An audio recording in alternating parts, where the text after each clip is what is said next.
Okay, while I was working in a Muslim masjid as an imam, as a parish priest, once I preached in my parish that Jesus Christ is not God. For me, God was only Allah. And I believe Allah never married, so no son for Allah. So I preached there that Jesus is not God. Then somebody asked me, who is Jesus? From the crowd.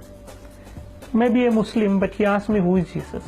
I was preaching he is not God. But the question, who is he? To know who is he, I read the entire Quran once again. 114 chapters, 6,666 verses in Quran. When I read it, the name of Prophet Muhammad I found in Quran 4 places, but the name of Jesus I found 25 places. There itself I was little confused. Why Quran giving more preference for Jesus? And second thing, I could not see any woman's name in Quran. Prophet Muhammad's mother name or wife's name or children name, no. In the Quran there is only one woman name I found, Maryam, the mother of Jesus. No other woman name. And in the Holy Quran chapter 3, the name of the chapter is family of Maryam. And the Holy Quran chapter 19, the name of the chapter itself is Maryam. One chapter is Maryam. So I was very curious to know why this Quran says all these things. About Maryam, Holy Quran chapter 3 verses 34 onwards says that Mary was born without original sin. She never committed any sin in her life. She was ever virgin. Quran chapter 50 verses 23 says that she went to heaven with a physical body. Even the assumption is written in Holy Quran. And then about Jesus, when I read chapter 3 verses 45 to 55 verses, there are 10 points which Quran makes about Jesus. The first thing Quran says, Kalimatullah, the Arabic word which means word of God. And the second thing, Ruhullah, which means spirit of God. And the third is Isa al-Masih, which means Jesus Christ. So Quran gives the name for Jesus, word of God, spirit of God, Jesus Christ. And then Quran says that Jesus spoke when he was very small, like 2 days old after his birth. He began to speak. Quran says that Jesus created alive bird with mud. He took some mud, formed a bird, when he breathed it into it became a live bird. So I think that he can give life. He gave life to a mud, clay. And then Quran says that Jesus cured a man born blind and a man with leukoderma, leprosy, etc. Continuously Quran says that Jesus gave life to dead people. Jesus went to heaven, he is still alive and he will come again. When I saw all these things in Quran, my thinking was what the Quran says about Muhammad. You know, according to Quran, Prophet Muhammad is not the word of God, not the spirit of God, never spoke when he was 2 days old, never created any bird with mud, never cured any sick people, never raised any dead people. He himself died. And according to Islam, he is not alive and he will not come back. So there is a lot of difference between these two prophets.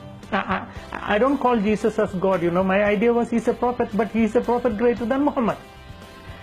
So one day I went to my teacher, the one who taught me 10 years in Arabic college, and I asked him, teacher, how the God created the universe? Then he said God created the universe through the word. Through the word. Then my question, word is creator or creation? Must clear it. My question, whether the word of God is creator or creation. Quran says Jesus is word of God. If my teacher said the word of God is creator, which means Jesus is creator, then the Muslims must become Christian. Suppose if he said the word is creation, he will be trapped. You know why? He said everything created through the word. Suppose if he said the word is creation, then how the God created the word? Wow. So he cannot say the word is creator, cannot say the word is creation. So he was quite angry. He pushed me out of his room and said, word is not the creator, not the creation, you get out from me, he said. So then when he said that, I told my teacher, word is not the creator, not the creation. That is why Christian says word is son of God.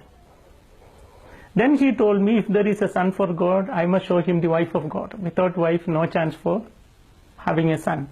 Then I showed a portion from the Quran. Quran says that God can see without eyes. God can talk without tongue. God can hear without ears. It's written in Quran. I said, if that is the case, he can have a child without a wife. So there we have a big argument, and you know at the end what I did? I took my Quran, kept on my chest, and I said, Allah, tell me what should I do? Because your Quran says Jesus is still alive, Muhammad is no more. You tell me whom should I accept? After my prayer, I opened Quran. I didn't ask anyone, I asked only to my Allah. When I opened Quran, I saw chapter 10 verse 94. You know what Quran says? فإن كنتم في شك مما أنزلنا إليك فاسأل الذين يقرؤون الكتاب من قبلك لقد جاءك الحق. If you have any doubt in this Quran which I give to you, go and read the Bible, or ask the people, those who read the Bible. The truth is already revealed in that. So if you ask me, who made me Christian? It's not any fathers, it's not any sisters, it's not any bishops, it's not any cardinal, it's not even Pope. But the Holy Quran converted me to Christianity.